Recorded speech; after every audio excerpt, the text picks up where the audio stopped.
What's going on, y'all? It's your boy DJ L live here. You know where I'm at. It's where I live. UIC Radio. I'm in the studio right now. Got a opportunity here to interview someone real great. He's actually one of the actors in the new movie that actually opens in theaters this Thursday. And he plays a major role in the movie alongside with some great actors. And I got a chance and opportunity to go ahead and interview him. So we're going to go ahead and do this, way off the air. As you see, this ain't my regular setup, you know what I'm saying? But we going to get it in, man. Sitting here with my man, El Dorado Jones. What's going on, man? Hey, what's up, man? It's great. It's a pleasure to finally get a chance to sit down and chop it up with you, the living legend. No doubt. I appreciate the opportunity. Absolutely, man. Absolutely. Like you say, it's an exciting time right now, man. Chi-raq will be in theaters this Thursday. The city is kind of on fire for it. It's going to be lit up. I know it's been controversial. Don't believe the hype. Right. Or as the quadruple OG said, don't get it twisted. And come out and see it. And, hey, enjoy it. It's our city. It's our time. And I think it's going to be a great debate starter or a great conversation piece to further some dialogue. Okay. All right. So knowing how controversial this movie was going to be, I mean, of course, the city was lit up when we knew that Spike was coming to the city to shoot this. No one knew the angle he was going to go until the trailer was released. What were your thoughts initially when you were going to audition for this movie? You know what? When my agent told me that Spike Lee was shooting a film here in Chicago, I'm like, okay, that's good. Mm-hmm. That's something I like to be a part of that. Spike Lee. Exactly. I'll put that on a resume. Right. Didn't know how big it was gonna be. I like everybody else had no idea what it was about. Of course, when you're doing reads for scripts, the names are never what your character's gonna be. Right. So you got the dummy names on there, and you're just reading it, and you're getting a fraction of dialogue. So you don't even know what this scene is about. You're just kind of going for it. And when I get there, we were auditioning at the Black Ensemble up on North Clark. Mm-hmm. And I'm figuring it's going to be another audition, casting director. I believe it was Kim Coles I was going to see. Okay. And I'm figuring, okay, casting director. I spent all night going over the script, to be on point, get off paper, as my agent told me I need to be, committed to memory. Go in there. And I'm confident, I'm ready. I'm an MC, I'm used to performing. Exactly. I go in there and see Spike Lee sitting down, and all my cool went out the window.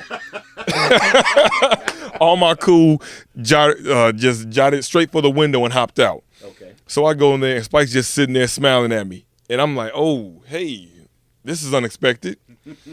And a bit of an icebreaker, the first words out of his mouth were, man, what are those? Looking at my shoes. Now, he said it in not the new age clowning you way, but actually asking me what kind of shoes I had on. And they were, let me get it right, some super number 2s, some super zebra print number 4s. Okay. I really dig supers. I'm into the skate shoes. Okay. I don't skate, but shout out to all my skaters out there. So I told him, I'm like, hey, man, these are some skate shoes, really big on the West Coast. And it felt good to me. This is Mars Blackman. This is Mr. Jordan's. He's a shoe fiend, so yeah. Exactly. So for him to even slide that in there, I felt like, okay, you got a connection. Mark that down. Right. And just went into it, man. And from that moment was a great icebreaker for me. Mm-hmm. Because when you're in that arena and you get a chance to meet somebody on the level of Spike Lee, it can be very intimidating. Especially, I'm still young in this acting game. Okay. So this is definitely the biggest project I was attempting to be a part of. So to have Spike sitting in there, I'm like, okay, let me collect myself. But it also speaks to his character, the fact that he is who he is, but would be there at casting calls. Mm-hmm. That, I believe, speaks to how serious he was taking this project and how hands-on he wanted to be from conception through pre-production to production and so on. Okay. So seeing as how this has been your first biggest project that you actually done, what was some work that you've done as an actor prior to getting this role? I did. I had the opportunity. I actually cut my teeth or got my chops in voiceover work. Okay. So doing radio spots for McDonald's, for Coors Light, for Bacardi, things of that nature. Okay. And did some little work on Empire. Looking to get back on there. Hopefully, we'll see. Season 3, y'all. Yeah, you know, if it happens, it happens. If not, something else come down the pipeline. Hopefully, but yeah, I got my chops started in voiceover. Okay. And just like I said, being an MC, performing on stage. But it's kind of different when you're trying to remember someone else's lines for you. Exactly. This isn't just what you were at home writing or coming up with, right. And not necessarily your emotions, but you're trying to channel emotions that might not be in you at that moment, but can be convincing. So a little bit of TV work, a little bit of extra work, background work. Okay. I know some people have different opinions on actors getting started doing background work, but I believe it's a good opportunity if you're trying to be in that world and in that field. Mm-hmm. If nothing else, you're around it.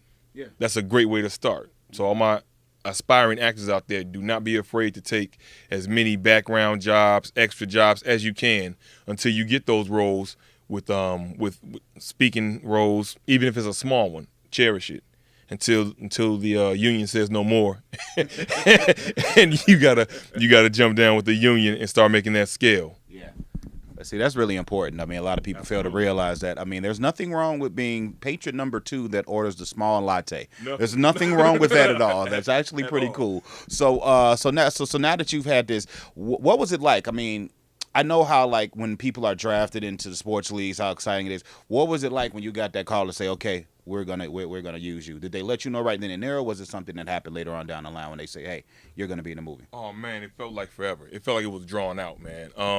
And it might have only been 3 weeks, but when you're waiting, and you got to kind of tell yourself, you know what? If it's for me, it's for me, and that's the philosophy I try to have. If it's meant to be, and if God purposed it for me, right, it'll be mine. I don't have to worry about it. I can kind of set it down and walk away. Okay. So it might have been a month, and within that month's time, my agent was telling me, hey, we got another call from them. They like you. They haven't finalized it, but they want to make sure you're ready for these dates. Absolutely. What am I gonna say? No, Spike. June's not really working for me. Right, I was expecting to go to Florida. What am I gonna tell them? So I'm telling my agent, hey, let him know that I'm super open. Right. Not only are my dates open, I will create a new calendar and add days if they need to. So there was a waiting process, and when they finally did call, it was I had that feeling of, okay, I'm here. Let's rock and roll. This is what I've been working towards and working for. It was a great feeling of acceptance.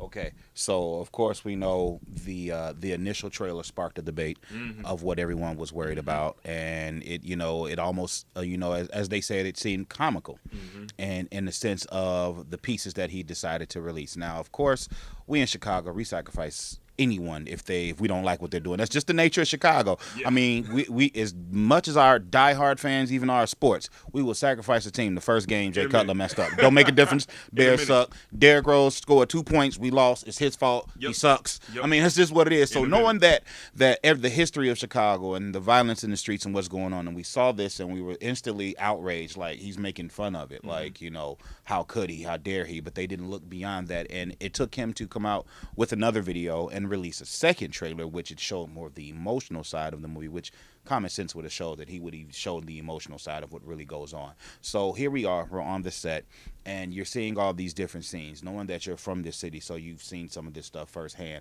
How was it sitting there and actually having to act out being who you were in the movie? Man, great question. First of all, great question.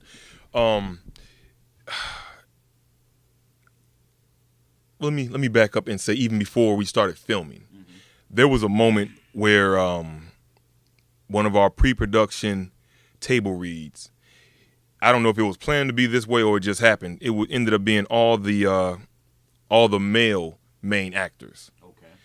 And we met at St. Sabina in one of the rooms, and we're having a round table. Spike's giving, a lightweight pep talk. Hey, we're starting filming Monday.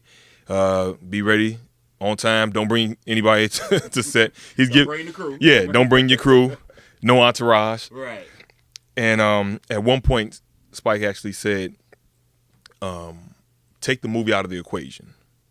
Take the movie out of the equation. What do we need to do to stop the killing in Chicago? Because if all we do is put the movie out and we don't save lives, we failed. We just made another movie, and anybody could do that. True. And from there, we ended up having probably a 2-hour roundtable with myself and other actors who are from Chicago, sharing our experiences, what we've seen, what we think the problem is, the root of the problem, the solutions, and it was powerful because I'm sitting here, and to my immediate right is Nick Cannon. I look across the table, and there's Wesley Snipes. George Wilborn is here to my left. Spike's at the head of the table, and so many others. And we're having this open forum discussion on what we need to do as black men to kind of take these streets back. Or at least that's the angle my mind was going. And it really set the tone for the entire production. Now moving forward, so when I'm on set, there was no room for, oh man, I'm out here working. There's Angela Bassett. It was, we are all on the same mission, from the most seasoned veteran actor to the most green actor. We were all working towards the same goal. So every line, even when it was a humorous moment, it was still under the guise of, this is something special. And from that moment, every day I knew, okay, we're kind of, this could be big. This is kind of special here. This could be this generation's Do the Right Thing, this generation's School Days. So the gravity wasn't lost in that. Okay, so let's talk about your character that you play. Now, first of all, I'm grateful that got a chance to interview you. And no shade to anybody, but you know how we get when we get a chance to get, quote unquote, a little fame. I got phone calls from people that say, man, I'm in the movie. And it's like, well, what's your role? Well, I'm person number 2 in the background. It's right. Like, and that's great, but it was you and 30 other people. You see my hand. I mean, I'm not knocking anybody. Hey, if that's a moment for you, I'm proud. We just said that. Absolutely. But at the same time, we want to get a better understanding, because a person that is actually in the movie has more access to what's actually going on versus Absolutely. you sitting and waiting for them to ring the bell and you come out, okay, I need everybody to stand here, don't look at the camera and everything else. You know how that goes. Right. So let's talk about your role. Let the people know what your role was and is in the movie, mm-hmm. and how did you even get into that character? Especially, like I said, that's not your life. So how did you get into that character? So my character, my name is Ajani in the film, and I play Nick Cannon's right-hand man. Okay. So Nick Cannon being the person of Chi-raq, that's his street name, nickname in the movie.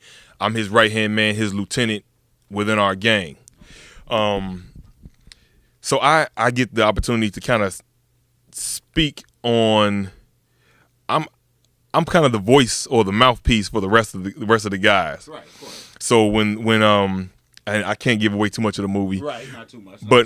But when as things are happening, I get to be that voice, like, hey man, we feeling like this, or this okay. This is what's going on.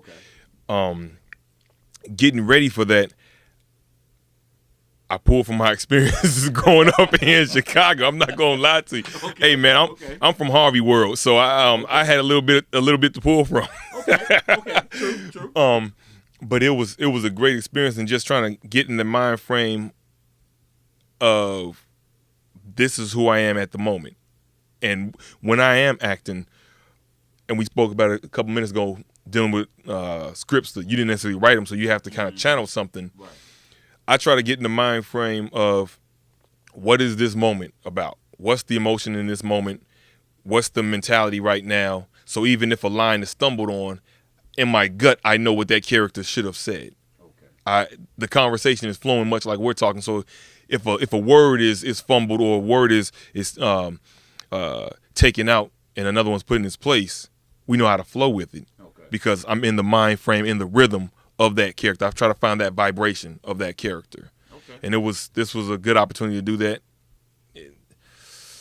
I worked with some great people to watch too. Mm-hmm. I'm not even gonna tell the story, man. I had the opportunity to watch Nick Cannon's process as he's kind of quiet and off to himself, walking around, mumbling. Okay. Is he talking? Oh, he's going over lines. Right. And I'm watching Wes like, okay, so that's how you do that. Yeah. It was a great experience, man.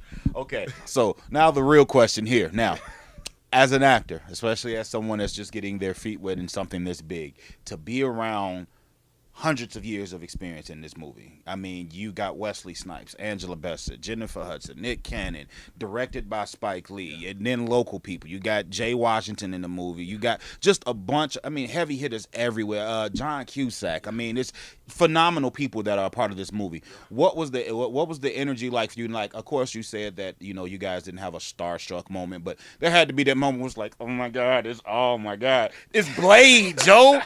Whoa, you know. Man, you know what? I say my first moment of not even being starstruck, but just I'm here. We're doing a table read, and you know, you read, you're following along the script because you don't want to get lost. You can't watch what everybody else is doing, because if your line comes up and you the reason for the crickets in the room, that's not going to be good. No. So you're looking down and you're waiting. And then you hear Angela Bassett from across the room deliver her lines, and you're like, oh, gosh, what just happened? And you're like, that's why she's who she is? And you're hearing her deliver, and it's like, that's Angela Bassett. Right, exactly. Woo! And another crazy moment. Wesley Snipes is hilarious, by the way. I don't know if he gets credit for man to man, that man is hilarious. Okay. And it's a moment where we're supposed to be standing there quiet, and Wes is cracking jokes. I'm like, you can't get fired. At this point, I'm still replaceable. Right. You know, they might find somebody who's my height and say, no, you know what, deliver these lines. We'll just do a day of reshooting. Wesley, okay. So who do I listen to? Do I listen to Spike over there to get directions, or do I have this moment with Wesley right now? Exactly. Because you still want to soak it up and like, okay, hey, I gotta kind of enjoy this, because I don't know when this is gonna happen. This collective does not happen. Exactly. with all the star power. This isn't everyday life. Right. Even in the budget of Hollywood films, you don't have that many A-listers together in most films. Yeah. So for me, it was okay. Let me soak this up. Let me enjoy this. Let me do my own little video logs in my trailer and kind of soak this up and debrief every day. I just saw Sam Jackson. Exactly, right. Those moments was like, okay, we went on camera together, but hey, he said it in his Sam Jackson voice. So even as I try to sit here and be humble, you know, it was moments like, this is freaking all right. All these goddamn snakes on this, like, yeah, like, exactly. Do it for me one time. Like, can I get you to say, you know, you don't want to fan out and freak out too much, but it was those moments where it's like, man, I've arrived. And I'm also saying, I've had a lot of day jobs. Okay. I hated all of them, and I finally felt like, man, I like my coworkers today. Exactly. I'm not even gonna trip. I had those moments like, this is not even bad. I got this. John Cusack is my coworker today. That's pretty freaking awesome. So it was a great experience in that respect. Okay. All right. So what's next for you, man? I mean, this is a huge platform. I'm pretty sure we're all supporting this film. I know I am. I'll be in the theaters Friday. I won't be there Thursday. I got to work. I'll be there Friday. But I know you're looking for bigger things. You said you have an agent. So anything you're shooting for, you're just gonna ride this out for the moment and then start off next year. I'm gonna ride it out for the moment being 2 weeks, and then see what else comes up. You know, it's an exciting time to be an actor in Chicago. Yeah. It's a lot of production going on in Chicago right now.